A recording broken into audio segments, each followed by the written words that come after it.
राहुल गांधी की एक सबसे बड़ी प्रेस कॉन्फ्रेंस से हिल गई भाजपा। 65 लाख वोटरों की लिस्ट पर सबसे बड़ा खुलासा। राहुल गांधी की प्रेस कॉन्फ्रेंस में एक एक सच आ गया बाहर। बोले लोकतंत्र की सबसे बड़ी डकैती, हर सबूत सामने। राहुल गांधी का खुल्लम खुल्ला चुनौती, कहा यह तो ट्रेलर है, अब फूटेगा हाइड्रोजन बम का धमाका।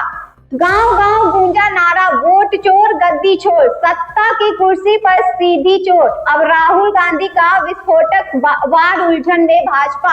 दोस्तों, देश के सियासी अखाड़ों में राहुल गांधी एक ऐसा वार किया है जिसने बीजेपी की पूरी रणनीति की जड़ों को हिला दिया है। राहुल की एक सबसे बड़ी प्रेस कॉन्फ्रेंस ने बिहार से उठकर पूरे देश की राजनीति में ऐसा भूचाल मचा दिया है कि अब चुनावी मैदान सिर्फ वोट की गिनती का नहीं बल्कि लोकतंत्र की साख का बन गया है। जी हाँ, राहुल गांधी ने आरोप लगाया कि स्पेशल इंटेंसिव डिवीजन यानी SIR के नाम पर 65 लाख वोटरों के नाम काट दिए गए। और ये सिर्फ आंकड़े नहीं है, ये लोकतंत्र से छेड़छाड़ का सबसे बड़ा सबूत है। इन्होंने कहा कि जिंदा लोगों को मृतक बताकर लिस्ट से बाहर किया गया, गरीबों और पिछड़ों की आवाज दबाई गई और पूरा खेल बीजेपी और चुनाव आयोग की मिलीभगत से खेला जा रहा है।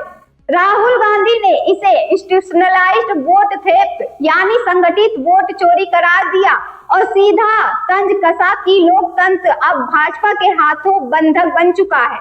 यही नहीं, राहुल की वोट अधिकार यात्रा गांव-गांव में गूंज रही है और बच्चे तक नारे लगा रहे हैं, वोट चोर गद्दी छोड़। ये नारे सिर्फ नारे नहीं बल्कि सत्ता की कुर्सी को चुनौती देने वाली ललकार बन गए हैं। राहुल ने भरोसा जताया कि इंडिया गठबंधन, कांग्रेस, राजद और बाकी दल मिलकर वो ताकत बन रहे हैं जो इस चोरी को न सिर्फ बेनकाब करेंगे बल्कि सत्ता को उसकी औकात भी दिखाएंगे। और फिर राहुल ने धमाका करते हुए ऐलान किया कि ये तो बस ट्रेलर है, आने वाले दिनों में वो हाइड्रोजन बम जैसे सबूत लाने वाले हैं जिससे भाजपा की कथित वोट मशीनरी का पूरा नकाब उतर जाएगा।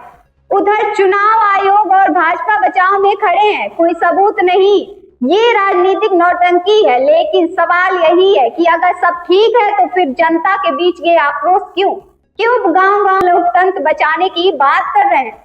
राहुल गांधी का ये दांव चुनावी एजेंडे को एकदम बदल चुका है। अब मुद्दा महंगाई या बेरोजगारी से आगे निकलकर सीधे लोकतंत्र के अस्तित्व पर आ गया है।